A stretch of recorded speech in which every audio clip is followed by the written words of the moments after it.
going into the gym. That's all. Nice. Staying busy, man. Quite some good fights this weekend, huh? Yeah, some good fights. Yeah, real good. Hey, what you thought about Lamont, Roach, and Hector Garcia? Happy for Lamont Roach, man. Very happy. DC is not too far from Philly. I'm happy to see him get that win. I know he had the loss to Jamel Herring back in the day. I think in his first title shot. So I'm Mm-hmm. happy to see that he. It just shows that you don't have to have a perfect record to win the world title. He got better. He improved. It's funny because he fought a southpaw in the second title shot, and he was able to improve upon that and win the fight. So I'm very, very happy for him. Um, did you see the scorecards after? I guess if he didn't score that knockdown, it could have kind of went funny for him. And at the same time, what do you think about the knockdown? I mean, I told him I didn't think it was a legal blow, but what were your thoughts? It was close. That happens a lot of times with southpaws in an orthodox fight, where like one of them will throw like that little hook, and then like their foot will get a little caught over that. If you remember, Zab Judah and Floyd Mayweather had the same exact kind of like little trip up a little bit, but they didn't call that when the knockdown. And Floyd's glove touched the canvas. Yep. So it's a judgment call. Gotta I'm just happy for Lamont Roach, man. So you're not gonna hear me say much. But if it would have been called the slip, you know, I wouldn't have complained either. It was a tough call. Right. And you could tell that the cards were kind of stacked against him in that night. Um, Yeah, yeah. Because I thought the fight would be a drawish kind of fight. You know what I mean? I didn't think either guy could stop the other one, and kind of fight. It went kind of how I thought it would go. But I'm glad that he won. yeah, I mean, as far as Hector Garcia and his performance goes, like, and the future for Lamont Roach. I mean, we got their Navarrete, we got their what do we got there? We got Oshaki Foster there, we got Cortina there, and now he's there. How does he mix up with those guys? He mixes up good. He's gonna be a tough fight for anyone. But at the same time, I could see him having a lot of close competitive fights because he's not a big puncher. He goes the distance a lot. He got the kind of style where, he's not like the most slippery defensive guy, even though he keeps his hands up. So I could see him being in a lot of close fights, win some, lose some, win some, lose some. But I'm glad he's able to get that title. What people don't know is when you get the title, your pay goes up. You get more for title defenses than you do for fighting for the title. So the fact that he won the title now, he can start making some money, secure his lifestyle, man. Because you can't do this forever. So I'm glad that he's able to do that. Yeah, absolutely, absolutely. Um, when it comes down to the Subriel Matias and Urshichev fight. I mean, another guy that quits on the stool. Um, what do you think about the fight and how it just went from round one? I feel bad for Sugar Hill, the coach, man. You got a guy, you work hard to win those fights in the gym and you give it yourself and you just got, a guy packs it in, man, when it starts getting tough. People don't know what the coaches go through, man. You're away from your family, oftentimes in camp. You know, uh, your reputation, your resume is on the line. You don't have to win every fight, but you expect the guy to give you his all. I'm not saying he didn't, but I don't know. People don't like to talk about quitting anymore. But if it's no shame in quitting, then we got to call it what it is. It's quitting. And he quit when the going got tough, which is not the worst thing in the world, but it was kind of early. You know what I mean? It was a little early. He still had a chance to turn the fight around. He landed some good shots. But I don't know. Matias, he's a monster. You know, uh, he's made a lot of guys quit in the last few fights. And when you can make an undefeated fighter do that in their first title shot, that says a lot. Because guys, everybody wants to hear those words in the new. Everybody does, And he's done it especially to when so many undefeated fighters already. Yeah, so when you making undefeated fighters quit, is something different. Mm. So it must, he must punch really hard, and he must not be giving these guys a lot of hope for that many guys to quit in a row like that. As far as stylistically, what do you see? What do you see that gives the people so much trouble? I mean, I see that he cuts the ring pretty well, like to the point you don't really see him doing it. Um, what would you have to say? Some of the great assets that he has that people should look out for. He got quick hands. He's not slow. He Facts. got quick hands. Uh, he There's a saying that we got in the gym: you don't go to him, you go through him. So when he gets you cornered, and he gets you up against the ropes, and he cuts the ring down, he don't just stop and pose. He goes to work. You know what I mean?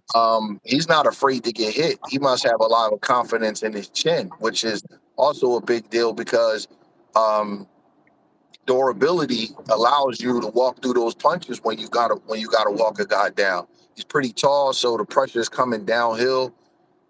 He's formidable. He's going to be tough to deal with. He's very, very confident, and he don't load up on his punches. You know, I mean, he throws some big shots, but a lot of his shots are short and quick, It's tight. man. It's tight. Yeah. Yeah, so that's another thing. Like, you don't have time to really like when the guy throw. I'll give you an example. It was a fight on the deeper in the undercard with oh man, Michelle Rivera versus Lipinets. Sergey Lipinets Libman. is throwing big right hands I forgot way about that from the fight. outside, so you could see him coming a mile away. And when you're trying to walk a guy down and you throwing them big shots like that, a lot of times when you miss, the guy can just turn you out and go to a clear part of the ring. But Matias, he gets up on you, he's throwing those little short, hard punches, man. So they don't look like big shots, but they have a big effect on guys. So he can fight. He knows what he's doing, and I'm glad to see that there's some action pressure fighters coming along because that style is kind of, people haven't been using that style quite often. Lately, you got to get yourself in real good shape, and you got to be very durable to fight like that. It doesn't have a long shelf life, but you make for some really good fights. So I think he's good. I like him. Who does he remind you of? Throwback fighters.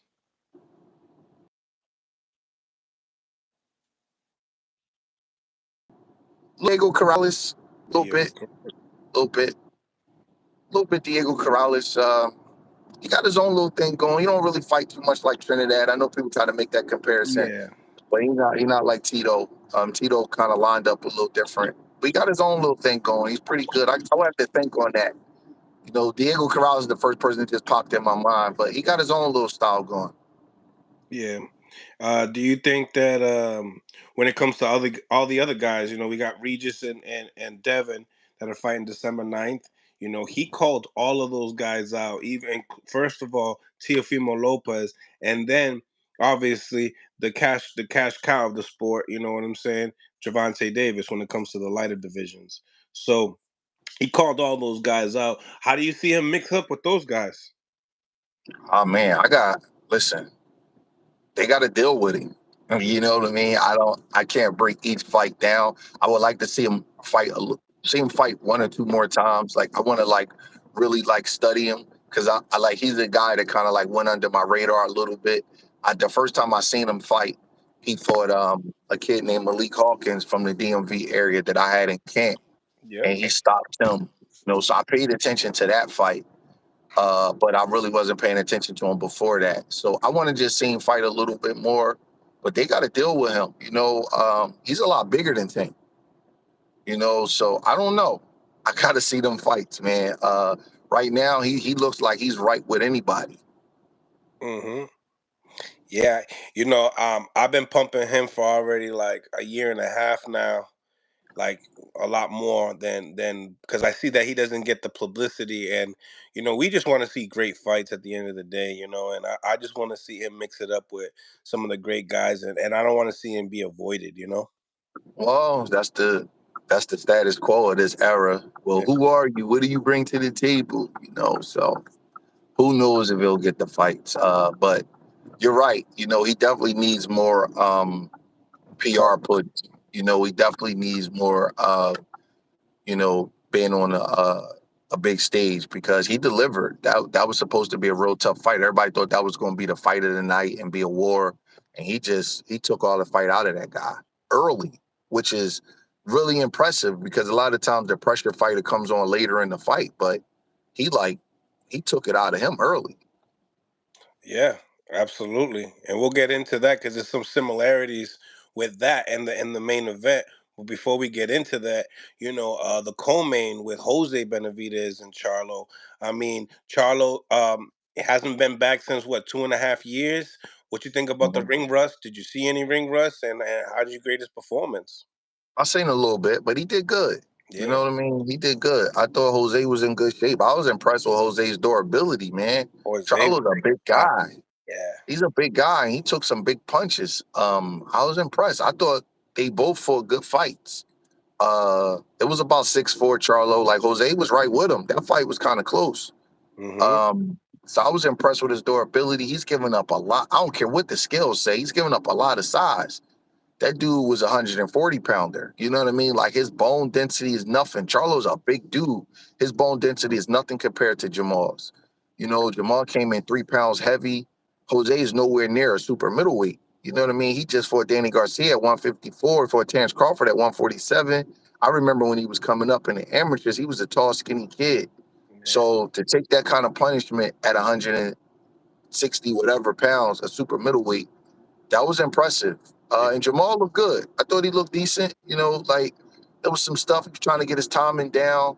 He was trying to, work through the rust. But he was in there with a live guy. You know what I mean? It was good matchmaking. Like Jose couldn't really hurt him. You know what I mean? But he was definitely there to fight, and he did pretty good. I respect Jose. That wasn't not coming 3 pounds overweight and you already giving up all that weight. That's a lot. You know what I'm saying? Like we just take that for granted because the paying audience they just want to see a fight.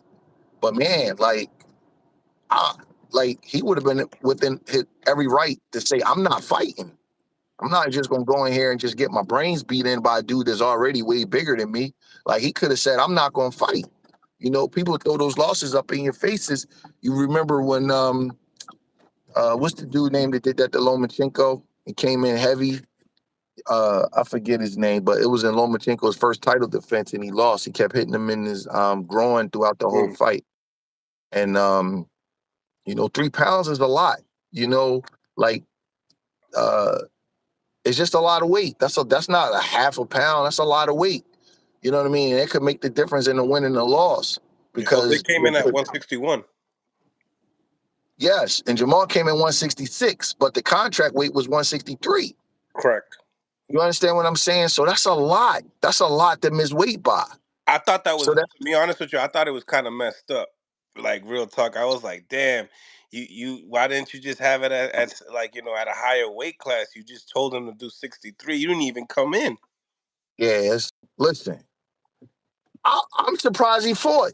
I'm be Yeah, honest. Like it's people, it's coaches that would have said, "Man, I'm not letting my guy fight him." Now, obviously, he was they're dogs. compensated, and nobody wants to go through training camp because training camp is an expense. You're spending Mm-hmm. money on sparring, you're spending money on food, you're spending money on recovery. Training camp is an expense. I've been saying for years, like we need insurance for boxers in their training camp. So when people fall out or come out overweight or whatever, because that's a lot of weight to give up. Because he already got the odds stacked against him. Just remember, he just lost to Danny Garcia at 154. He got a draw at 154 against a guy nobody knows 2 years ago. So he really not even supposed to be at that weight. And then now he fighting at 163. That's a lot. That's a lot to give up. So I'm impressed with both guys. I'm impressed that Jamal looked pretty sharp. He was about a 7 or 8 on a scale of 1 to 10 as far as he did pretty good considering the layoff. But I was real impressed with Jose, man. I was looking at the rounds like, damn, man, he's winning. He's actually winning some rounds here. I thought he would win some rounds, come out early, and then Jamal will kind of put him in his place with his jab. But he was trying to win all the way through. He was game. You know what I mean? Like I said, I know some coaches that may not have let their guy fight. That's a lot to give up, and the odds was already stacked against them by fighting a bigger guy. Jamal's the champ at 160, so he hasn't fought in a while. So 160 was probably a stretch for him to make. So they got the fight at 163.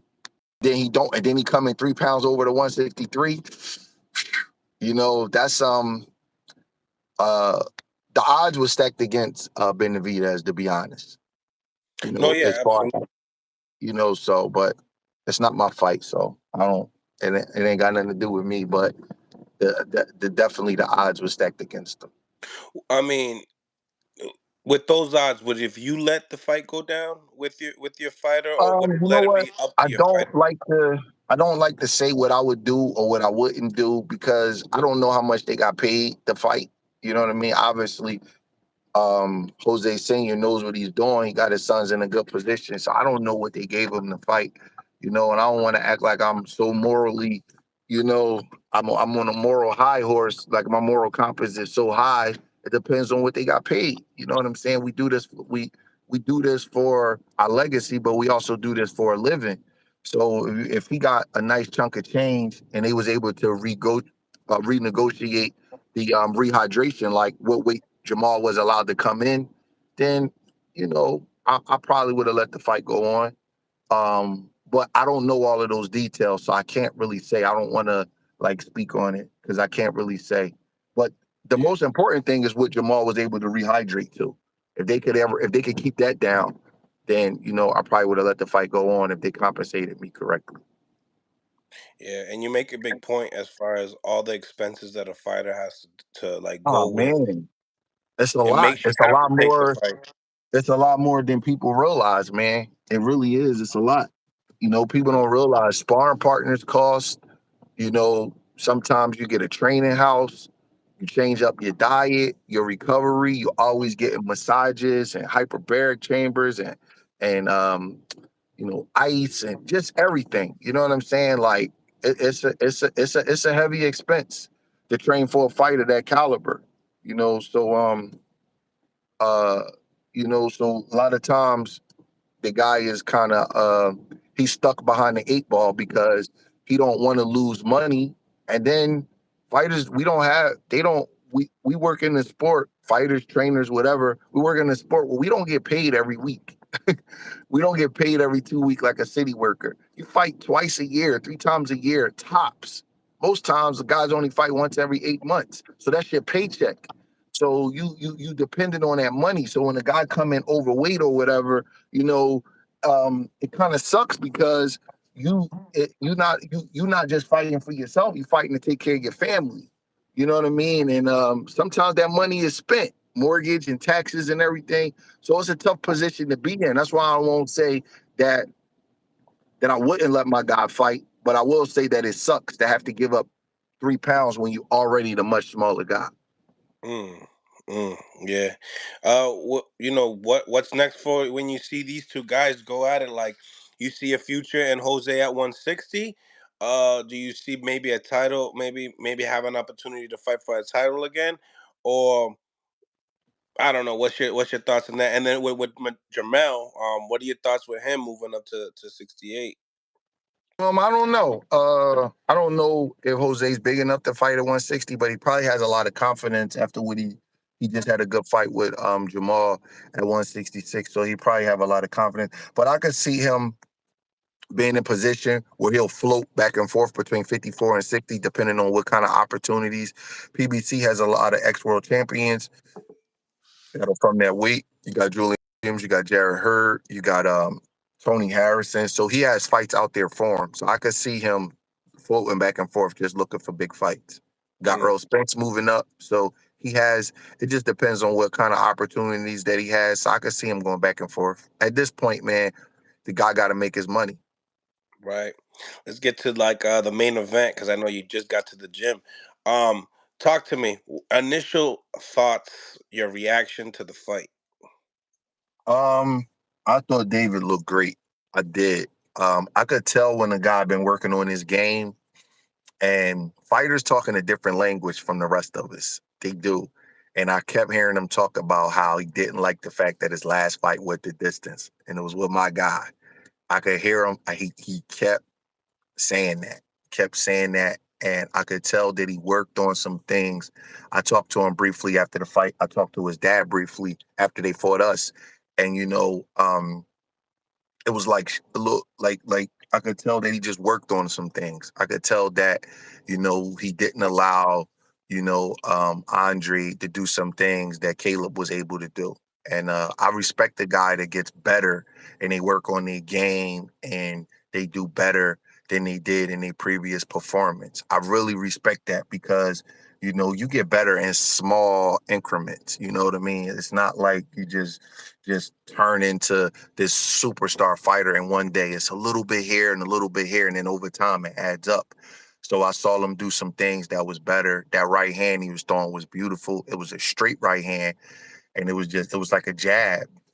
People criticize David, like they want to make it seem like it's so easy to fight him. Well, he fights squared up. Like, well, guess what? His right hand is closer to you when he's squared up. you know. So he gives up a little something defensively, but offensively, his He his add his power hand is closer to you, so he can hit you with a quicker right hand than the guy that's in a more traditional bladed stance. People don't realize that because they always looking to criticize instead of looking for an unconventional way that somebody could get the job done. They say his defense is bad. It's not. When you are a pressure fighter and you bringing it like that and you throwing that many punches, you're going to get hit.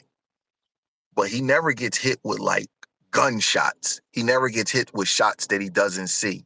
He's not like Antonio Margarito where he got hit with everything and he taking 5, 6 punches just to give two. This guy is blocking punches, he catching punches, he's real reactive, and he's not getting hit out of position with kill shots. I think the last time he got hit out of position with a big shot was against Ronald Garreau when he got dropped. yeah, correct. You don't, but if you look at his body, you look at everything about him, that he's a different guy. Um, um, he's a different guy now. So he they talk about his defense, but his plus to minus ratio is one of the best in boxing. So if his defense was that bad, how is it that he's hitting guys way more than they're hitting him? He has really fast hands. He was faster than Demetrius, which I think was one of the reasons why Demetrius was discouraged. Because if you're going into the fight and everybody's analyzing it like, well, Demetrius is the better boxer, and Demetrius is faster and his pedigree and all that stuff. And then he gets in the ring and David is a faster fighter. That's discouraging. It kind of like it kills your Your advantage. self-esteem, your livelihood. It's like, God damn, I thought y'all said he was faster. So I try not to have preconceived notions going into a fight because that can happen to a fighter. And if you look at that fight good, I'm telling you, bro, a lead right hand is the hardest punch in boxing to hit somebody with. He was hitting Demetrius with a lead right hand like it was a jab in the first round. Like, it was like crazy. It Yeah, he was was like trying to do that with y'all, and y'all wasn't letting it happen for the first 5 rounds. we was really on top of a lot of things, man. Like I don't believe just because you fighting a guy, you gotta talk bad about him and look at him like they can't fight. I think that you gotta have confidence, but you gotta have a healthy respect for the opponent because if you don't, you're not gonna prepare in the way that you need to prepare. So like some people gave us our props after the fight, but a lot of people was like, why did Caleb hold? Why did this? Why did that? Why did that? Well, all right, and I just kept saying the same thing, like, let's see somebody else go in there. Because Because I know Demetrius didn't hold at all, and look what happened. he got destroyed. He Hmm. got destroyed. You know what I'm saying? He tried to clinch a couple times, but he couldn't. You know what I'm saying? He tried to a couple of times, but it wasn't that easy. So I just let people talk, and I said, okay, I'm a humble guy when it comes down to that. Somebody go in there and do better, that's cool. But the David Benavidez we fought, that wasn't a little fat kid that just came on the scene. He was in shape. He was ready to go. He was well prepared, and that's the guy that Demetrius saw. And that was that's a rough fight, man. And you know, you gotta cool him off a little bit. He fights with a lot of fire. How do you put a fire out? You put it out with water. You gotta cool him off. So and boxing is a humbling sport. Like sometimes fighters don't want to admit that they have a chink in their armor, and people were saying, well, "Why didn't Caleb fight him on the inside?" I'm like, okay, see somebody else try. Go ahead. I want to see y'all try it. Do it. Let me see you do it. Like I can only do but so much as a coach. I gotta make the game plan around my fighter's strengths. So if you want to fight David on the inside and go punch for punch with him, I'm not saying that it's impossible. But what I'm saying is it's going to take somebody that's comfortable being in there, that has a high acumen in there, like on an Andre Ward, James Toney tip. You know what I'm saying? Anybody's just not going to just say, all right, I'm going to go punch for punch with this guy on the inside. It's not going to work like that. He throws short, crisp, hard punches, has a lot of physicality. He talks about how he was 250 or 300 pounds or whatever, and he has a freakish body where he can make that weight. You know what I mean? And it's a lot to deal with. You know what I mean? And like I said, I was humble about it. Some people would say little stuff like, "Why didn't you do this?" And I'll just be like, "All right, we'll see, we'll see, we'll see." And then you get in there, and then in this big fight, guy hadn't lost in 15 years. He got took apart, bro. Now they're talking about moving him down in weight and all this kind of stuff. It's not that simple when you in there with that guy. You know what I mean? They say he can't cut the ring off. He got bad feet. How does he keep staying in front of these opponents if he can't cut the ring off? Just tell me how. How is it possible? How is it possible that he's getting these guys on the ropes and cutting the ring off and putting them in the corner and staying in front of them if he don't know how to cut the ring off? Maybe his feet look a little awkward. Maybe he gets out of his stance a little bit, but that doesn't mean he can't cut the ring off. He does things a little bit unconventional. But that dude's a natural fighter, and he's very comfortable in the ring, and he's tough to beat. You know what I mean? Just that simple. He's a tough guy to beat, man. And I just let everybody just talk. But I was really curious to see, and I like Demetrius, and I love Andre Rozier. That's my guy. So, like, I wouldn't have mind seeing them win the fight. I really didn't have a dog in the race because both guys are in my guys' weight division. So I'm not cheering for anybody, but I wouldn't have mind seeing them win the fight. I just know how tough the fight was, And David, I don't know if you remember, but in the corner, the one thing I kept telling Caleb is you got to stay calm because a fighter like David, they create panic in you. And no matter what kind of shape you're in, no matter what kind of shape you're in, when you start panicking and your heart rate goes all crazy, um, you you get like it makes you more fatigued. Correct. And then Yeah. you see how tired Demetrius was. You see how he was breathing. He was You like, seen you seen how he breathed it? Yeah, round 3, right? He was like, if you think Demetrius didn't train, you crazy. He trained. That was panic. That's what that's called. yep, That's what that's exactly. called. That's panic, man. And it creates that when the guy is coming at you like that and smiling and making it seem like that none of your punches don't hurt. You got to train the mind as well as the body when you're dealing with a guy like that. You know what I mean? So I'm impressed with him. He did great. The shot that pretty much ended the fight was that big looping right hand in the fourth round. In the 4th round when he knocked him But he down. was What setting did you that see? up. He was setting that up the Yeah. whole time with the straight right hand. You block a straight right hand with your hand here, it's coming straight down the middle. So you could just catch the straight right hand with your left hand. He brought it around He threw the curveball. He threw the curveball. He threw the curveball. and he got everything on it. You see Yeah. the whiplash on Demetrius' neck. He snapped his neck. He got everything on that joint, man. And it looks like it's straight when it first comes out. And he'll throw it to the body. You know what I mean? So He was talking about that too. He was actually talking about that in some interviews that he was going straight and throwing a little hook at the end on it. he That's David tough. David I got a guess lot he of said he was IQ, working on that man. shot. He got a lot of IQ. People always equate IQ with the guy that's the fancy boxer doing all of the moves, but he has a lot of IQ. If you ever talk to him, if you ever hear him talk, he has a high IQ. He understands boxing. He understands little nuances on how to break a guy down, how to get to him. He's not really a one-punch knockout artist, but he's like a wear-down fighter.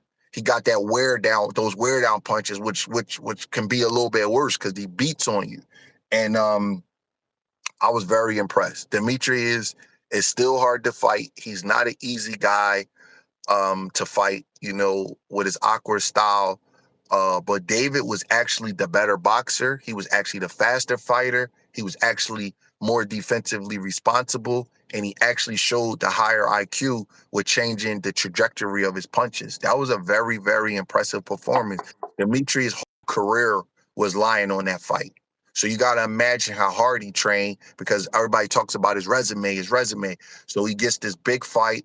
He gets to be a 3 division champion. He's undefeated if he wins it, and to break a guy's will like that, that was impressive, man, because I know Demetrius is in shape.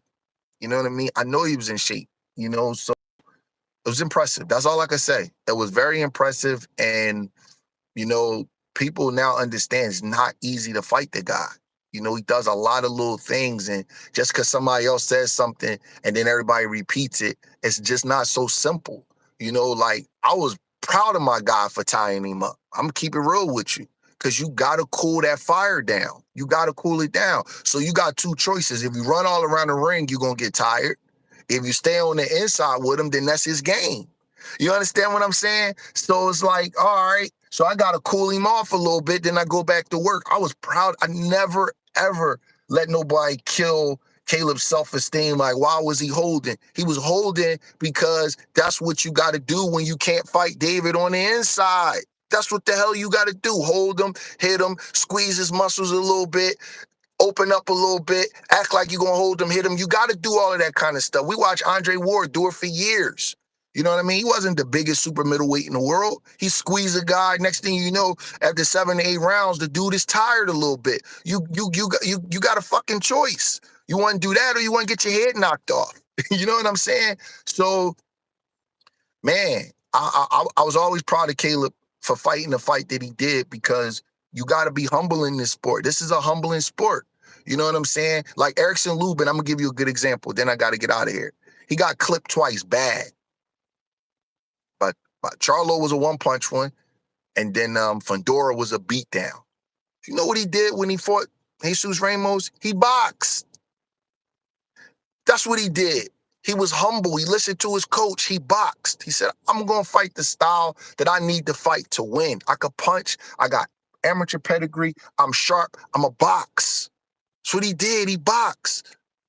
And he won the fight. You got to be humble with what you have going into the fight. It's not saying you don't have no confidence, but you got to fight the style that allows you to win. Name of the game is winning first. The second thing is to be impressive. But the first thing is to win. It's professional boxing. You do want to entertain, but you don't want to entertain at the cost of a loss, because if you entertain with the cost of a loss, people are going to call you a stupid fighter with no IQ. So it's very important that you fight the style and you may not win, but you want to give yourself the best chance to win. Things happen in the fight. Guys break their hands, they get cut, they get hurt, they get fatigued. I'm gonna be honest, I was thinking about stopping the fight with Caleb and David. 10 for 11th round. I can't remember exactly when. But I looked at David and I saw something. You know what I saw? He got a little tired. Yeah, he just keeps fighting through it. Breaking out those clinches. Got to keep breaking and pushing and pulling. Fatigued him a little bit. So I said, you know what? I'm going to let Caleb rock. And I looked at Caleb and I asked him. He said, I'm all right, coach. I'm okay. I'm all right. Trust me, I'm okay. I was proud of him for saying that, because a fighter does not want to quit himself. As the corner, you got to take their body language and you got to do it for them. That's why you in the corner. You have to surrender for him. He said, I'm okay. He wanted to go on. He was a man about it. I said, all right, I'm going to let you go. But I asked him because I wanted to see where he was at. I wanted to see if his will or his spirit was broken. I seen knots in the back of his head. But his spirit wasn't broken. His heart was still in it. He knew he had won some earlier rounds. He knew if he could pull out maybe 1 or 2 rounds, he could get the fight. And that's what I needed to see from him. But if you fight a stupid fight, you're not even going to get to that point. You won't even get there to know. You know what I'm saying? So, and I'm not saying Demetrius for the stupid fight. I'm not attacking him or his coaches or whatever. I love Andre Rozier. That's my dude. All I'm saying is that that's why I fought our game plan for the fight with David the way I did. That's all I'm saying. Is because I knew the guy that I had in there, I had one fight with him, and I knew I wasn't going to turn him in to Archie Moore or James Toney in one camp. It doesn't work like that. You know what I'm saying? So I had to go with his strengths, and we had to try to maximize his chance of winning. David Benavidez is the real deal, bro. He should be on to the pound for pound list. Absolutely. Absolutely. Coach, I got so much questions for you for this topic, but if we could run it back, on your Go way ahead, go ahead, tomorrow, go ahead. I got about 4 minutes. I just seen my guy walk in the gym, so he gotta you got to get stretch, dressed and right? all that kind of stuff. So go All ahead. right, cool, perfect. So, listen, what do you think about Demetrius Andre at 168 pounds? Guys like Kyron Davis, your fighter, said that his best fights are really at 160. Um, what's your Um, behalf on that? Here's the issue. You see all the muscle Demetrius put on? Correct. Did you see him? Did you see them talk about rehydrating him up to 190 pounds? I heard it. I heard it. Now he's 35 years old, right? Now you Hmm. want to move him down to 160? I don't know his body. I don't know. And we don't want what happened to Roy Jones. Exactly. So I don't know. So that's for him and his team to decide. But when you give interviews talking about rehydrating to 190 pounds and you put all of that muscle on and you're 35 years old, and then now you want to go back down to 160 later in your career, I don't know if that's possible. I'm not saying that it's impossible, but I just don't know. I don't know where he stands at 160. I don't know where he stands after that knockout. That was embarrassing. He took a beating. Guys are going to fight him really, really hard now. I just don't know. It's too hard to tell. He's going to need some time off to get his thoughts together. Um, that was tough for Demetrius, man. He was under a lot of stress. That burns you out. Hmm. I didn't like the look of his face when he was going back to this corner, man. It's a lot of things these fighters go through. It was like his cortisol levels were shooting up. He was like, I was like, Look damn, different. man. Yeah, like David can do that to you, man. I was looking at him like, God damn, is he having a heart attack? Like, I didn't like how he was looking. Like, I'm not gonna say I felt bad for him. It's the sport we signed up for, but I was like, damn, man, I hope he's okay. You know what I mean? So I have no idea what he's gonna do at 160. I don't even know, like I said, I don't know if he can make the weight. So we got to see, man. You know, we definitely got to see how he's going, how what his future is going to look like. I'm glad he got a good payday though. Absolutely. You know, um, when I talk to people about, his future at 168, Caleb Plant's name gets put in it, and I think it has to do with, so many people saying that he has a similar boxing style, and he could take some of the film that you guys had and bring it to your camp, and he kind of nonchalant went cocky and said, I'm not Caleb Plant, I'm looking, Listen, I'm not white, you know what I'm saying? Like, I'm not white. He pulled I that heard he him. pulled that off that too. I heard him say that, you know. And again, I like Demetrius. I known him for a while, and I don't like to compare because Caleb did better against David, I don't mean Caleb could beat him. I don't like to compare, but Well, Caleb sometimes proved himself at 168 already. listen, fighters got to be careful with that. Because what one guy did and the other guy did, you know, you gotta be careful with comparing yourself because you don't know what the guy did in camp. You just don't know. You gotta be careful because it won't turn out to be in your favor when you keep in score. Then it could lower your self-esteem. But I heard him say, "I'm not Caleb Plant." I said, "Okay, buddy, we worked our ass off that camp. Okay, now you got to perform. Now you got to go out there and you got to win this fight." And I didn't say a word. I never talk shit to or about nobody. I don't do it. But I heard him say that. A friend of mine sent me the link, and I was just like, okay. When I seen that he packed on all that weight, I was like, shit, you ain't never gonna be stronger than David. The thing you want to be is faster than David. So I made sure Caleb was fast. Caleb wasn't slow when he fought David. We was fast because I knew I couldn't turn him into being stronger than him. I wanted to make him faster. And it's not so much stronger. In boxing, your strength lies in your stamina. Your strength lies on can you stay stronger longer?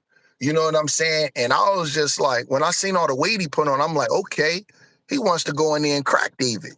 Well, David's a durable guy. You know, they talk about him sparring. Who let they 16-year-old kid spar Triple G? You know, he Or must be, Kelly Paflick. yeah, you know what I'm saying? Like, he must have showed his dad something serious as a very young kid because, like, when we in the gym with 15, 16-year-old kids, I'll tell my guys, just touch, use your defense, don't hit them. I'm never letting my kids hit nobody, my fighters hit nobody that young because they could hurt them. Their body haven't matured yet. You know what I'm saying? So the fact he was sparring them guys, that says a lot. He's durable. Very, very, very, very durable. So, but like I said, I don't get into that. You know what I mean? But I heard his comments about that, and I don't know if they're gonna be fighting right away. Everything that I hear, that Caleb probably be fighting Jamal Charlo. So we'll see. You know, I don't really have that. I know that's where he was going next, but I don't think he will be fighting Demetrius right away. Caleb haven't fought. He's probably not even gonna fight this year. So I think he's gonna fight the beginning part of next year in a big fight. Demetrius definitely won't be ready after the beating he took. So I think it's gonna be Jamal Charlo. Also, you said big fight because I remember last time I told you, it's like, we might get like a little, I some thought he would drive fight. by in I the thought he middle. would fight earlier, but he's not. So I think we're gonna go right to a big fight. Oh, that was if you can get one this year, at the end of this year. Yeah. Okay, I get it. So now with the performance of Jamal, how do you look at it as a coach compared to, obviously, I know you're not looking at it like that's the version I'm gonna get. I'm gonna get a better version. No, we're gonna get a way better version. Way better. Way better version because he worked off his rust. And then he just fought in November. So he fights Caleb in the first quarter of next year. He's gonna be sharp. That's a good fight. It's a good fight. They kind of equal in stature. It's a good fight. We're gonna have to game plan, fight a good fight, and hopefully we come out victorious. I'm confident. I got a lot of confidence in Caleb though, man. Caleb's battle tested. They Yes. bring up the white boy stuff and this, that, and he's Can't do that battle, no more. Can't he do that. battle, he battle tested, my man. I'm telling you, he battle tested. He Most in the Canelo, division. Canelo and David beat everybody. You understand what I'm saying? None of them dudes beat them. David is potentially a great fighter. Canelo's an all-time great fighter. You know what I'm saying? So Caleb battle tested. That shit means a lot. Um, no disrespect to Andre, but he wasn't battle tested. He wasn't used to going into the later rounds of a fight not knowing whether he was winning. He was always the big dog in every race, and that matters. You know what I'm saying? It matters when you got to navigate through 36 minutes of stress and adversity. Caleb is used to it. Even against Uzatek, he was the underdog. He had a year layoff. Uzateki had just beat Andre Durrell, who was a very talented fighter. He was a big guy. You know what I'm saying? Caleb is battle tested. He's not a punk. People confuse that because he's a white kid and he talks a little proper and he don't try to act all crazy and tough. But he's been under the gun. He's been under the gun, and that means something, man.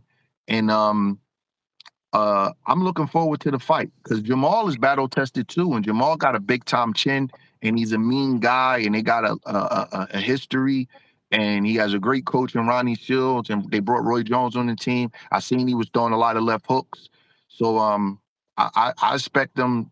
I expect that to be a shootout. I expect it to be a shootout. Lots of skill. Both guys got great jabs.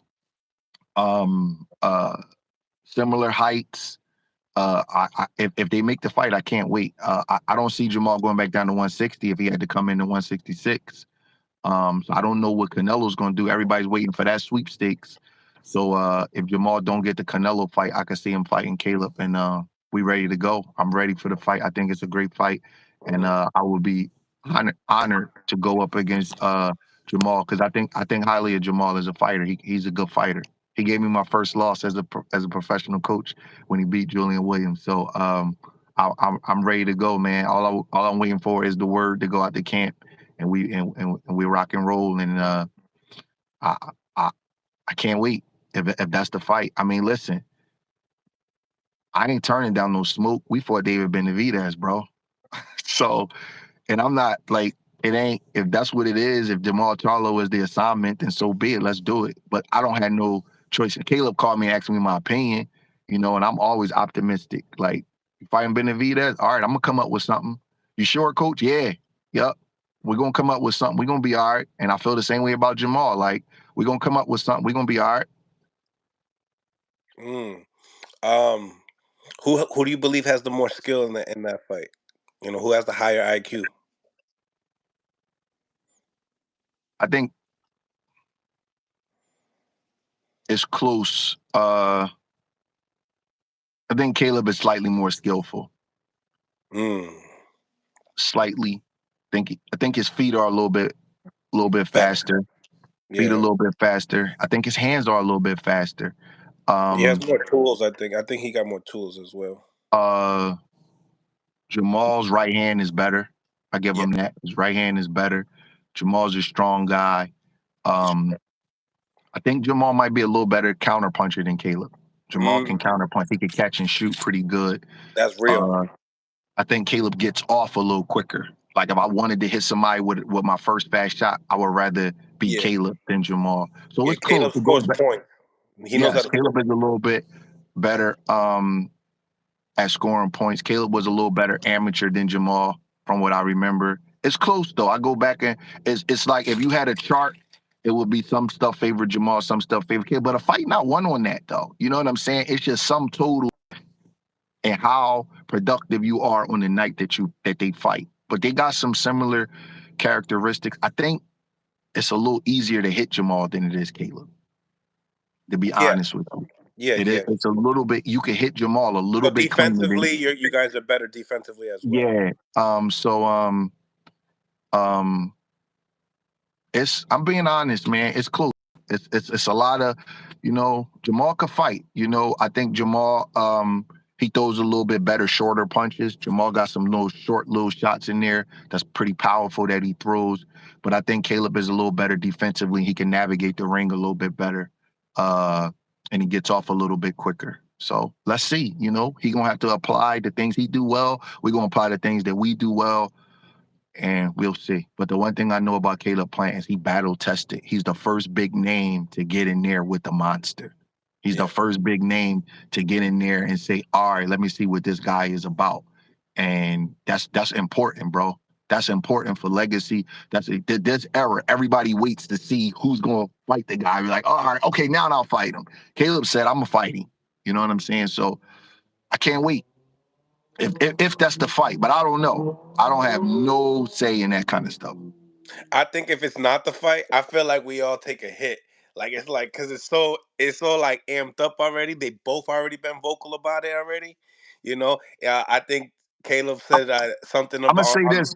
I'm gonna Mhm. say this, and then I got to get out of here. If Cool. it don't happen, it won't be because it's Caleb. That's what I will Mm, honestly say. Because mm. Caleb will fight. I'm telling you, and I'm not just saying that because he's my guy. He don't have a problem with fighting. If it's Red, not him, drop the mic. it's because the other team, they looked in other. And listen, if they took the Canelo fight, I ain't gonna blame them. That's more Yeah, money. You're supposed right. to. You understand what I'm saying? So I ain't saying it like it's a business at the end of the day. Jamal got kids in the family. He's supposed to take Canelo over Caleb. But Mm. it wouldn't be Caleb saying, no, I'm not fighting.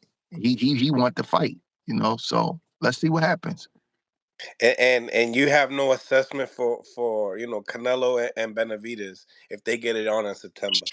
Man, that's that's a, that's a Let bro, it let it go, Breadman. You know he's jump roping right now.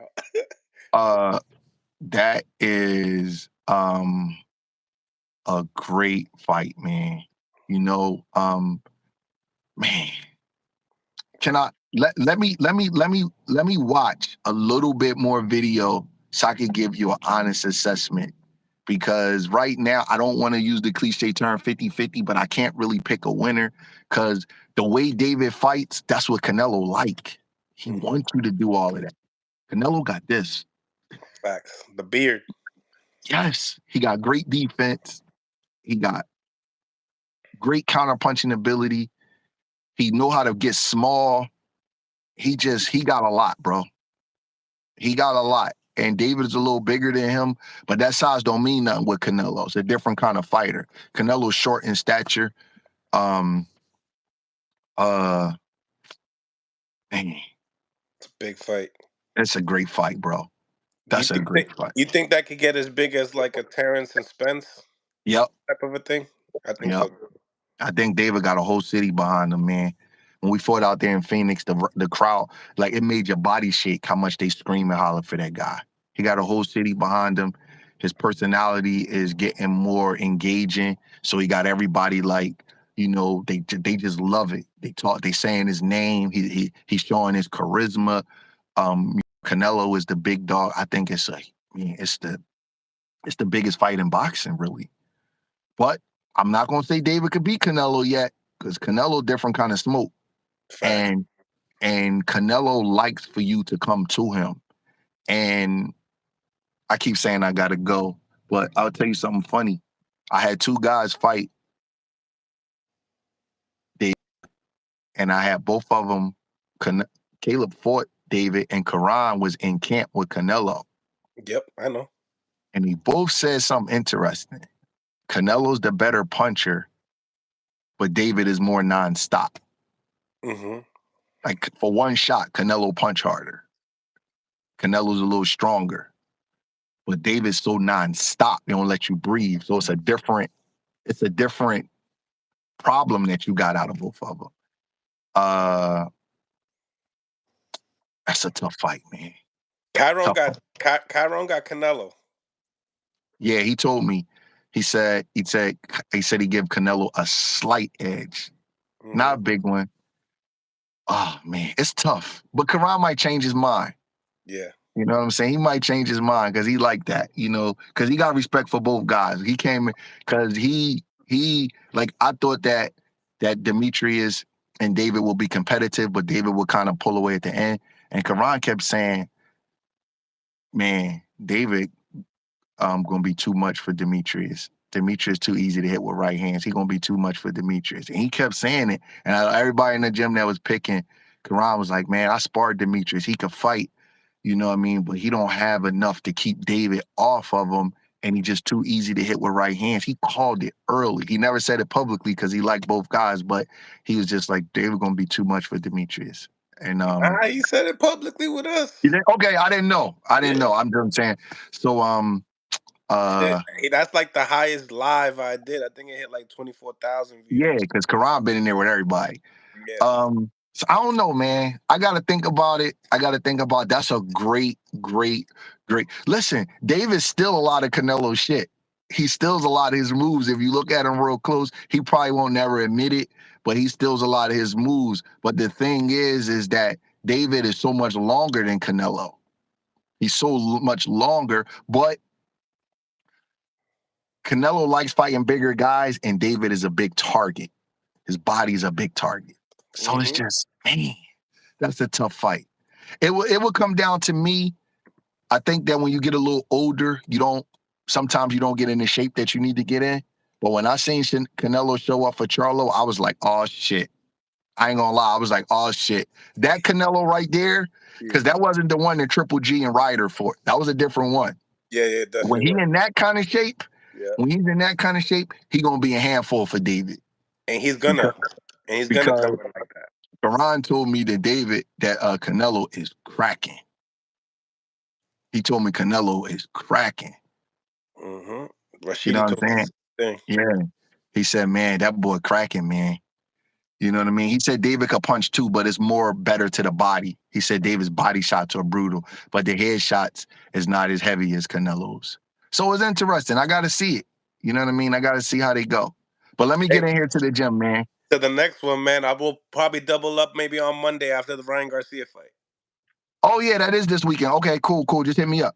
All right, brother. Thank you, man. All right. All right. Everybody say bye to Breadman.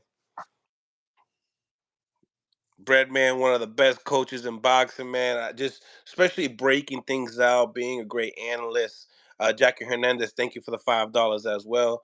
Everybody on the live, smash the like button. Hope you guys enjoyed that interview with Breadman. Always a good Always a good interview. Always gives great intel. And then obviously, he's the coach of Kyron Davis, J Rock, and obviously the more notable name, Caleb Plant. So, what are your thoughts now? I put a poll up here. It seems to me some of you guys can't see the poll. I heard in the comments, but the question was, who wins a fight between Demetrius Boo Boo Andres versus Caleb Plant? And because of I might have started a little something right here as far as Breadman seeing that interview of Demetrius and saying that he was a better fighter and whatnot, and it might be the case or it might not, but at the end of the day, I think it's a beautiful fight. Yesterday we talked to James Toney. He said that fight is an amazing fight. I think that he thinks that Boo Boo can mix it up with everyone at the 168 pounds, and he thinks he's the best boxer at 168 pounds. So that's James Toney himself saying that, and James is a historian and he likes real fighters. Not saying that any of these other fighters aren't real, but that's just what the legend said. We might have him on tonight or today, whatever the case may be. I did an interview with him on Instagram Live yesterday. I'm going to be breaking down some of the pieces. I already dropped one upon his thoughts on the David Benavidez and Boo Boo Andres fight, so you guys can go check that out as well. And then also, I want to get him on the show. I want you guys to be able to have see and be able to interact with all the legends of the sport that I get to talk to. So I want to be able to share that with you guys on the channel as well. But the poll is who would win in the fight, Boo Boo Andres versus Caleb Plant. I think I'm going to start the whole thing over again. Just because I feel like some of you guys can't see it, but if you guys can see the poll, let me know. If you guys can see the poll, if you can't see the poll, let me know also as well. Smash the like button. But while the poll is up, we got 44 votes, and people believe that Caleb Plant, 73% of y'all believe that Caleb Plant would beat Boo Boo Andres. Now it's just about dissecting why. Why do you guys believe that? I texted Breadman right after the show, letting him know what I thought upon that matchup.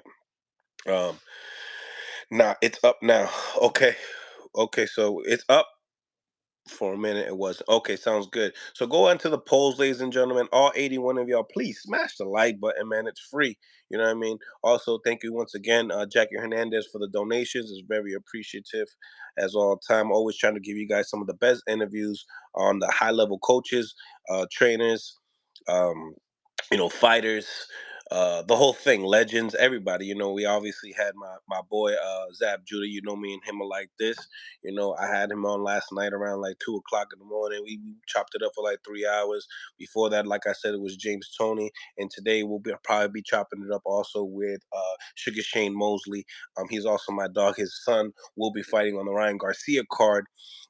So obviously the press conference is today. So I want to be able to get him in before all the media people just go and attack him, and we can get this exclusive right here on Mill City Boxing. But nevertheless, guys, please go out your way, smash the like button, please subscribe to the channel. You know what time it is. It's home of the high level pro boxing media, the fighters channel, the trainers channel, the people's channel, and the poll here is who would win in a fight, Boo Boo versus Caleb Plant. Get into the polls. Let me know what y'all thoughts are. Get into the comments and the whole nine. Let's get into this boxing talk, ladies and gentlemen. And good morning, good afternoon. Whatever part of the world you are in. And you can see I got my little coffee here. Lots of news, man. What are y'all thoughts, man? What are y'all thoughts on my man Tio not taking the not taking the Ryan Garcia fight? Like, what was y'all? Guava, yeah, man, with Zab, yeah, he liked them. He liked them cigars, man. That's for sure. G Smooth, what's going on? What's popping, Mill City? compete. We on the boxing. Brick City was good. Everybody was smashing, man. Got to get back to the week piece. What's going on, Family Guy? Was popping? Smash the like button for me, baby. Let's get it going. So, what's y'all thoughts on Tio not wanting to take that 1.5 against Ryan Garcia? Do you believe he deserves more money? Like we had Shakur Stevenson. Obviously, he gets paid around $3 million. You got Devin Haney getting paid probably like 4 plus.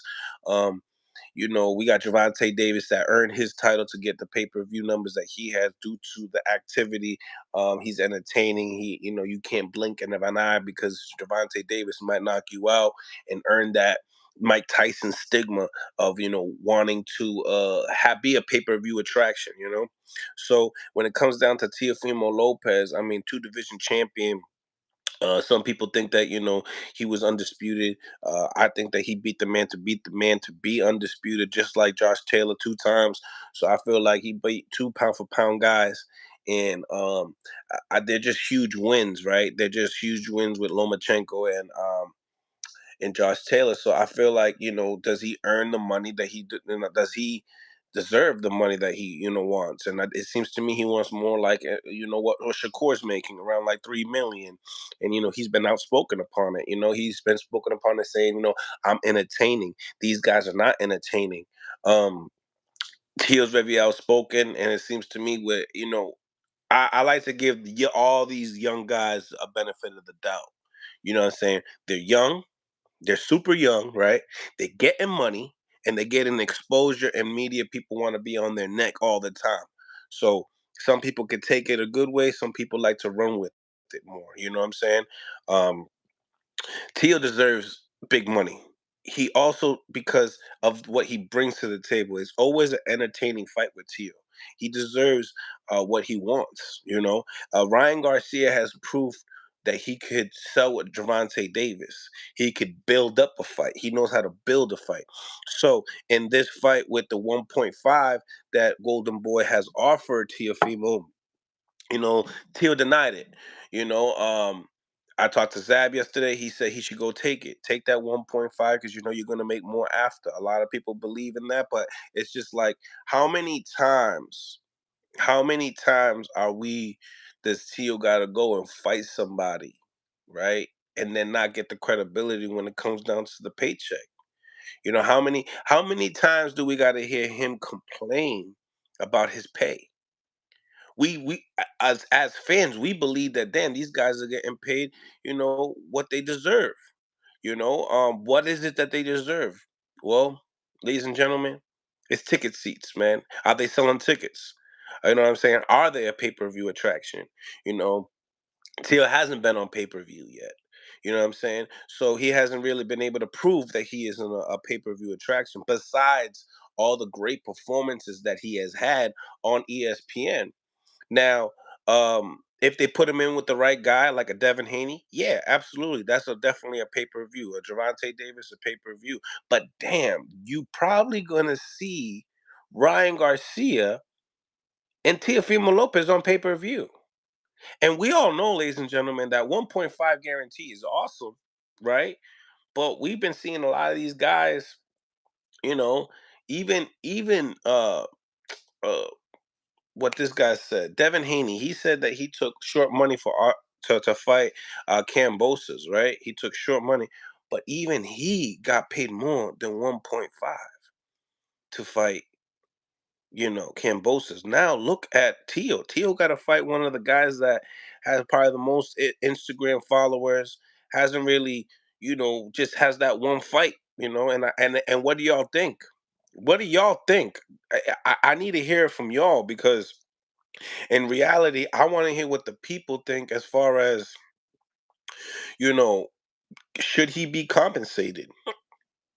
He went on the Porterway podcast and said that he doesn't see any when they asked him who is your dance partner, who is the guy that you believe that at the end of the day they're gonna remember me about this fight. He goes and says Terrence Bud Crawford, ladies and gentlemen. Now, regardless of the fact of what you think about the fight, if he would win, if he would lose, him saying, just him saying that and believing that, because let's be honest, Tio ain't no front runner. Tio ain't gonna tell you that he gonna want to do something and not do it. He definitely one of them ones. He's him when it comes to doing shit. He is the leader of the pack when it comes down to some of these younger guys coming into the sport and testing themselves. Teofimo Lopez was that guy. What was he? 23 years old when he fought Lomachenko? Ladies and gentlemen, Lomachenko? Come on now. Come on now. So Teofimo Lopez is not getting a fair shake. Smash the like button if you understand, if you agree, ladies and gentlemen. I need to figure out if somebody believes in what I'm saying right here. So I need the like button just to be turned up. You know what I'm saying? Um, does Teal deserve more money at the end of the day to fight a guy like Ryan Garcia? I think 1.5 was a super low ball. I think it was a super low ball. It was disrespectful for a guy that was in the pound for pound list. Yeah, they need to pay that man more money. You feel me, Jackie? Larry Liston, my bad. It's the golden boy who made the offer on Top Rank. Yeah, it is. Damn it, Crawford would be a crazy ass test. Can't lie. I mean, that's one thing that Teal don't shy from. He'll test himself. Test himself. We need throwback fighters like that. Guys like David Benavidez that they want to go and test themselves. Look how happy David was when he beat Demetrius Andres. Not even for a title. Not even for a title. To know that he beat that name. That name will forever be on his resume. Demetrius Boo Boo Andres. It's me again, right? It's that two-time Olympian, right? Type of character. One of the baddest amateurs coming in, two division champion, right? And he got that man in his resume. That's probably one of the better guys on his resume. This year, Dave Benavidez has took challenges. He has the two fights that he fought this year, right? Were the two biggest step ups of his career. Caleb Plant and Demetrius Boo Andres. And he passed with flying colors. You know what I'm saying? Him being at the age that 26 years old now, you know what I'm saying? Like he's testing himself. He's testing himself. You got Tio. Tio got those names too. He got great names on his resume. Even the dude Maltin, after Maltin beat Mikey Garcia, guys. Mikey Garcia. You remember Mikey Garcia, right? Four division champion, one of the best, Mexican fighters in this era. You know what I'm saying? Went to go fight, over test himself with Errol Spence before that. He had Errol Spence moving around, like, because Mikey can really punch. Mikey got a chin. Mikey is that guy, four division champion, future Hall of Famer. You know what I'm saying? So, ladies and gentlemen, if we are gonna be completely honest, who is besides Jerome Butenis, right? Besides Jerome Butenis, who is really calling out Terrence Crawford? Like I know we got we hear Keith Thurman calling him out, but we haven't really seen Keith Thurman actually really fight in a while, right? He talks a lot of smack. I like Keith. Keith is a great guy. You know what I'm saying? He brings a lot. We need Keith in the boxing world. You know what I'm saying? I think we need like 4 or 5 more fights from Keith. You know what I'm saying? I think the boxing world needs that. I think we lack entertainment outside the ring. But Keith Thurman, right, called, Boots called out Terrence Crawford, right? We don't really got a lot of people calling out Terrence Crawford. Let's be honest, right? Yo, Mills, you got to get Tio on the interview. That's a hot ticket. Larry Liston, you already know. Tio's my guy. You know what I'm saying? Tio's been doing his thing with the family thing, and I'm just letting him be. But we definitely going to get all these interviews real soon. You best believe it. We here to be able to like cover the sport, be able to help these kids out, promote their fights, I mean, this is the boxing community that we have here. Make sure you guys like, comment, and subscribe to the channel, man. And we're gonna be having plenty of interviews. I mean, like I told you again, I looked at my analytics. In the last 28 days, we've had over 600,000 views, and 600,000 views, and only like not even 15,000 subscribers. So the math is completely crazy. So I think we need to be able to, just go by, smash the like button, and you'll be notified earlier. But nevertheless, getting into some of this boxing talk, we got also Ryan Garcia that's fighting Oscar Duarte.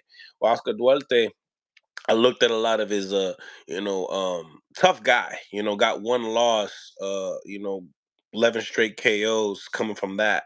Golden Boy's testing, Ryan. Ryan's been very outspoken, right? Ryan's been very outspoken lately in the media. I don't know if it's to help promote his stock when it comes to this fight. I have no idea, but Ryan has really came at everybody right now. He's called out Tio for his next fight. He's been talking a lot of smack against with Shakur, which Shakur hasn't really said anything to him, but Shakur gonna answer back. You know what I'm saying? From Brick City, you know how he get down. And then, he also said that, just starting to complain about the loss with David, with Javante Tank Davis. He hasn't really took it. It hasn't really sunk in. Like he said that he learned a lot, and you feel like you listen to him. You feel like he's gained maturity after the loss. But he's coming back out here and coming at ladies and gentlemen again, saying he's dehydrated and that wasn't him, and he could have been a better version of him. Regardless of the fact that body shot would have landed at the same spot, no matter how much more weight you would have had, and most likely you would have went down just because of the placement of the shot. He hit you on the last rib bone that spikes you. You know what I'm saying? So salute to those guys for getting it on this year as well. But this is just what it is. And then in the same time, guys, in the same time, uh, we got here, you know, we got Ryan Garcia, right? That is fighting Oscar Duarte, and he went off on his promoters. I think on an interview with Brian Carpenter, you know, he said a reference to what I guess Bernard Hopkins went on the show on the Last Stand and said that if I let, depending on this fight, if I let Ryan fight again. Ryan didn't like those words, ladies and gentlemen. Ryan did not like those words. He came out and said, "Whoa, whoa, what do you mean? He can't. What is Hopkins gonna tell me I'm not gonna fight no more? Like he don't got control of that." Love the fact that no Ryan is being outspoken, and he's saying that, listen, Golden Boy, like I'm the cash cow, I'm the your star, I'm your star, and you guys are gonna come out here publicly and say, yo, if I fight again, like who are you? Shout out to Ryan Garcia for being outspoken and speaking his mind. I like that. I like that because some of these fighters let us, the public, understand what's really going on, and I think guys like Ryan, guys like Tio, that are really just trying to just push for the best that they could possibly get out of the sport. Because in reality, you only get one career, right? You get one career, you get one, it's one time. That's it. You know what I'm saying? It's one time and that's it. So we got to keep that in mind as well. But I rock with Ryan. I rock with Tio. I rock with all the other guys. Um, I just want to see these fights happen, just like everybody else. But smash the like button, ladies and gentlemen. Smash the like button. I want to see if let me see if my guy see if Shane would come into the link just in case. Just in case. I don't know what he's doing. I know they out in Texas, so You know, he's supporting his son for the fight this weekend. So I want to get him in, like I said, before all these media guys attack some of the questions that I want to be asked as well. But smash the like button, ladies and gentlemen. Smash the like button. Let's improve the visibility of the show. If you really rock with me, we can get these likes up, right?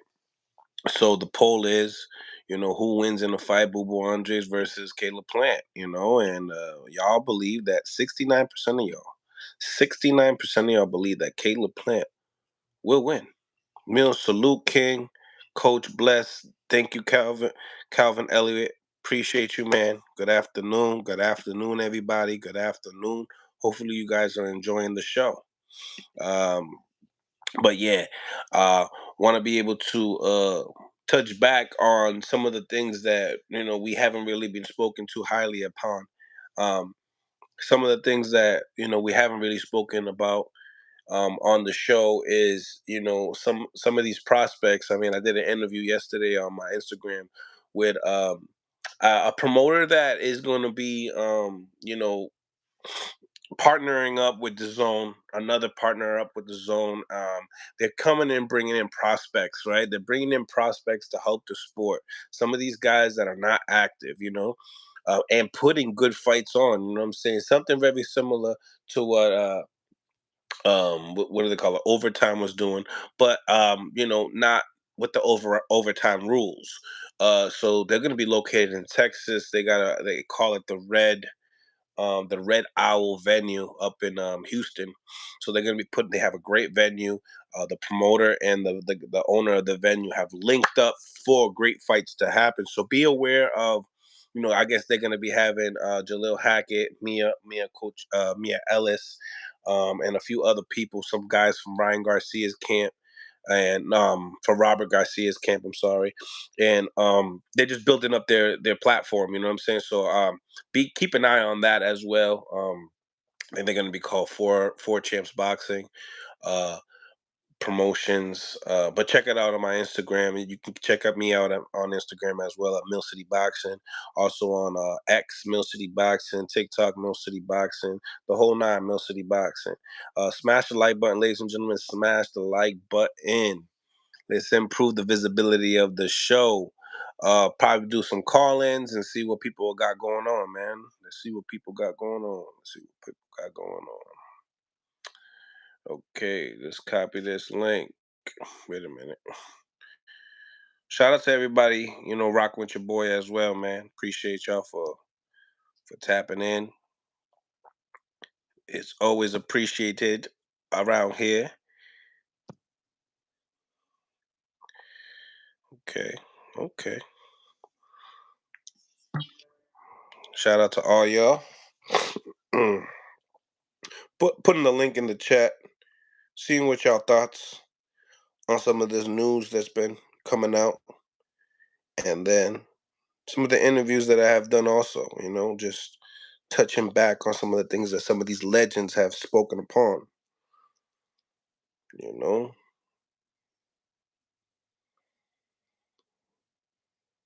Okay, we got it right here, guys. So the link is here. It's in the chat. Anybody want to chop it up with your boy? We in the building. It's pinned up right here. The poll of the day is, ladies and gentlemen, smash that like button as well, man.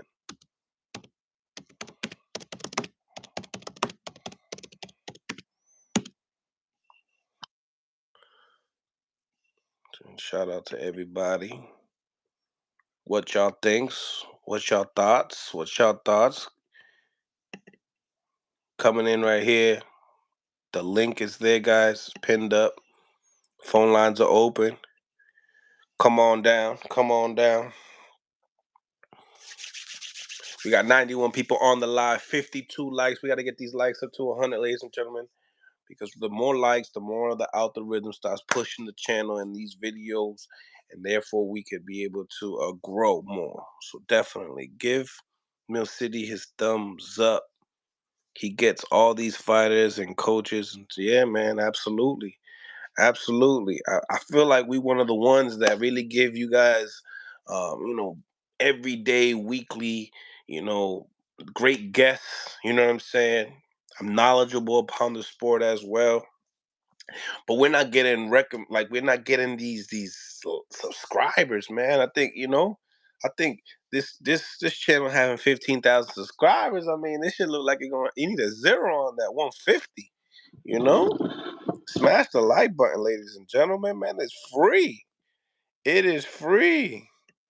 You guys support, a lot of people support these channels, the ones that are yelling at the guests and talking all negative and not giving no good information upon the sport, not even bringing anybody out. Like, they get in super chats, they get in thousands of likes. Come on, ladies and gentlemen, smash the like button, man. It's free. It is free. But yes, um, Mill, your channel is growing like crazy, fam. Al Booger, I appreciate you, man. I just have a lot of high expectations. I figured my first year we would be able to hit 20K of subscribers. And I don't think I'm gonna be able to make that mark. I don't think I'm gonna make that goal. I think we're gonna be stuck at 15, but hopefully by next year we can get to the 40. But yeah, man, I appreciate each and every single one of y'all that do support the channel. It's very appreciative, man, because tell a friend and tell a friend. Let's keep it growing.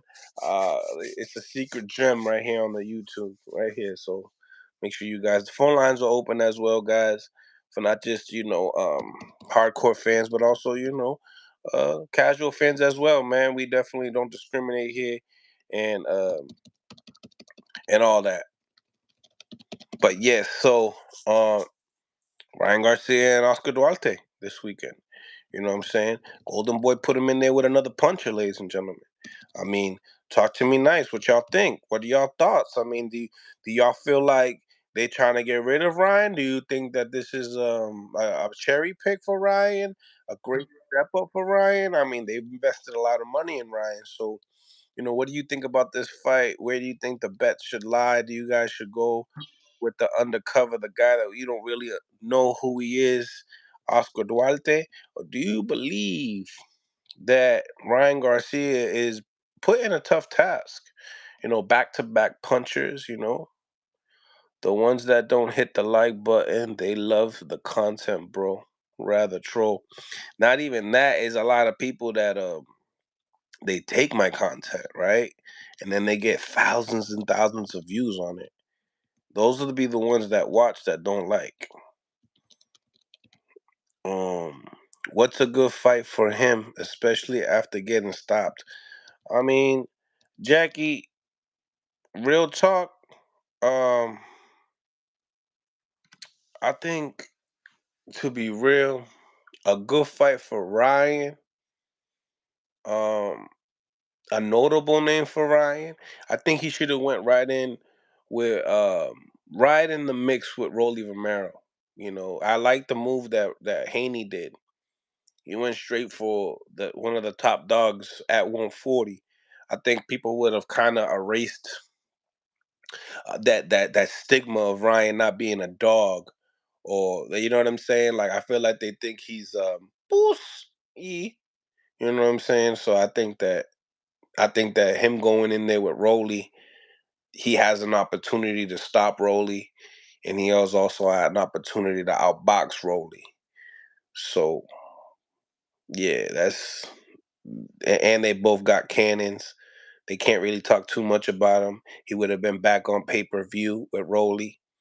I don't think that fight needs any more marination. I think we get that on. Um, I even thought, stealing that fight from Haney, you could have stole that fight from Haney. Let's be honest, ladies and gentlemen. Ryan Garcia fought first in the beginning of the year. Haney just fought Loma like a few months ago. So for Haney to like do what he's doing, he's staying active and he's fighting, some good competition. So he could have stole that because I feel like that style would have been good. And then you going in there with another puncher. So that would have been cool. I don't think you take steps back. I think after fighting Gervonta Davis, you take some steps forward. You know what I mean? And I feel like at the 135 when everybody was on there, I feel like that's where all the most competition was at 135. I think there's more dogs at 140, but I think at 135, I think like 135 is where the more the talent has lied, and now it's starting to leak into the 140 division now. Mayweather Promotions controls Rolly though, and the PBC, and Floyd probably wants Rolly to fight Tank again. I mean, I don't know. I don't see Rolly getting another Tank shot unless Tank wants the belt, but Tank don't want the belts, right? Tank want the money fights. And they made what they made from Rolly. Rolly's stock kind of dropped. Let's be honest. His stock dropped. Rolly can't get that fight, and plus, I heard that Rolly's not even a Mayweather fighter anymore. He's not he don't fight for Mayweather no more. He's not Mayweather Promotions no more. So you know, but they working with Mayweather and Al. If you could be able to work with both, it seems like that's the best way to go. Um, I don't know why these fights not getting made real quick. I mean, it's just cool. Make them quick, right? Make them quick. Let them run it back. You know what I'm saying? See, I wouldn't mind these guys running it back if they running it back the same year. Don't pull a Triple G and Canelo and wait it out. I can't. I'm not with that. I'm tired of hearing Boo Boo quit on the stool. The ref literally said that he was going to stop it.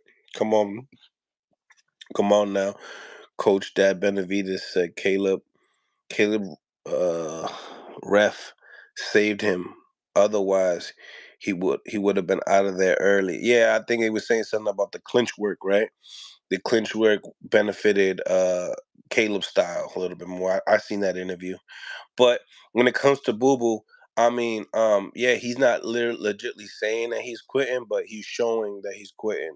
So the other people made the decision for him, and that way he could live another day to fight some of these other guys that we've been mentioning. So I think it was a good stoppage upon what they said. The brother, Boo Boo's brothers stopped it. So yeah, that's what it is.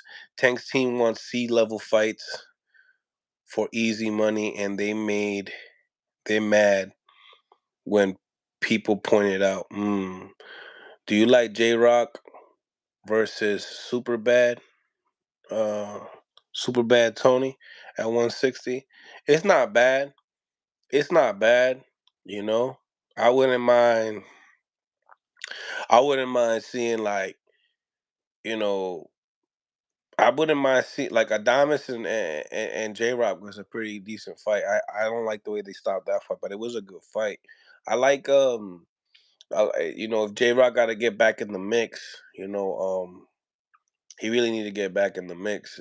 He needs a decent name, and I don't think he deserves a title shot at all right now. So I think he needs like a big win under his belt, and it's probably going to be more of a guy that is a prospect coming up into the game that's trying to make a name for himself, and J Rock's gonna have to stop that parade.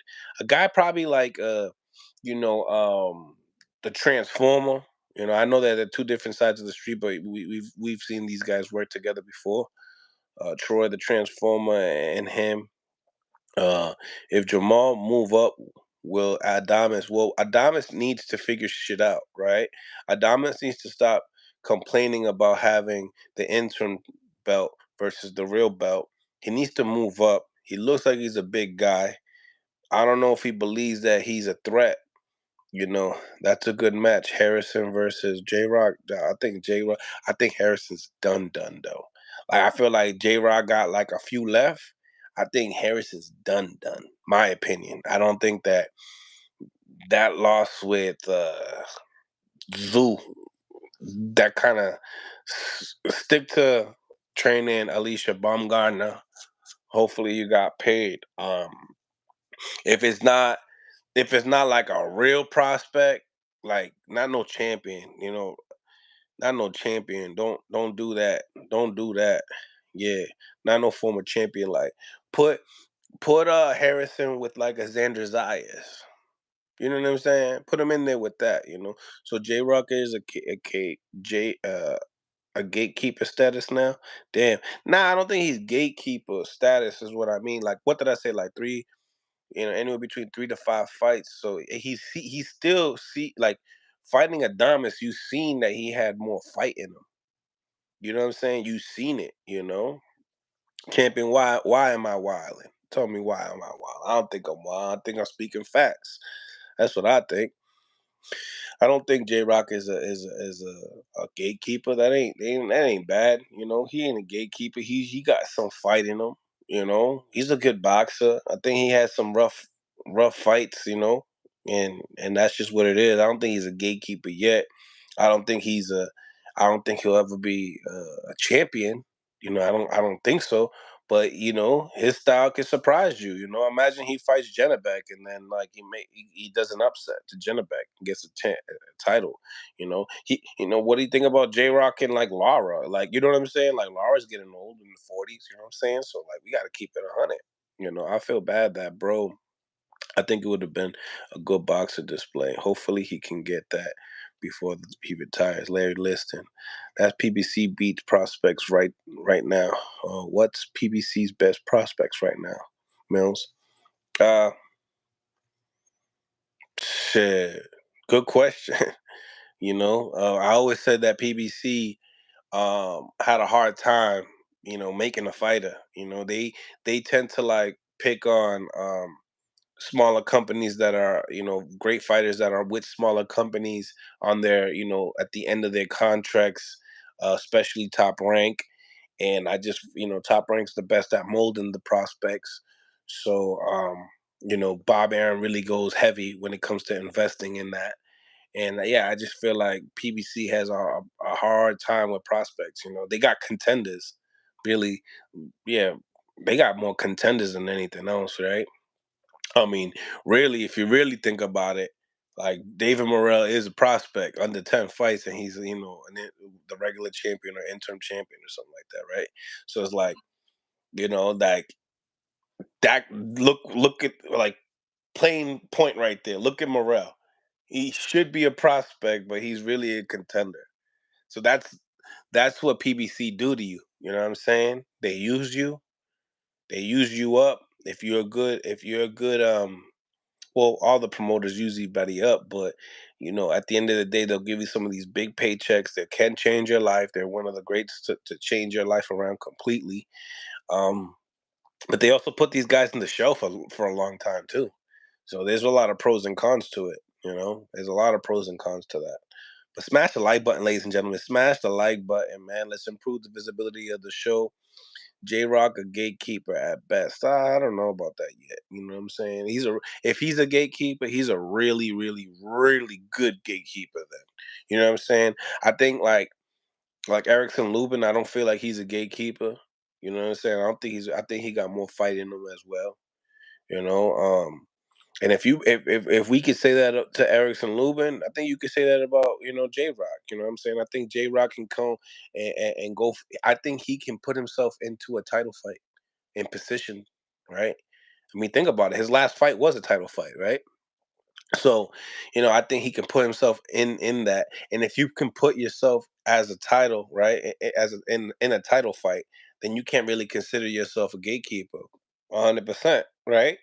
How you a gatekeeper and you find a way to become a title contender? How'd you get how'd you get in that position to get that fight if you was a gatekeeper?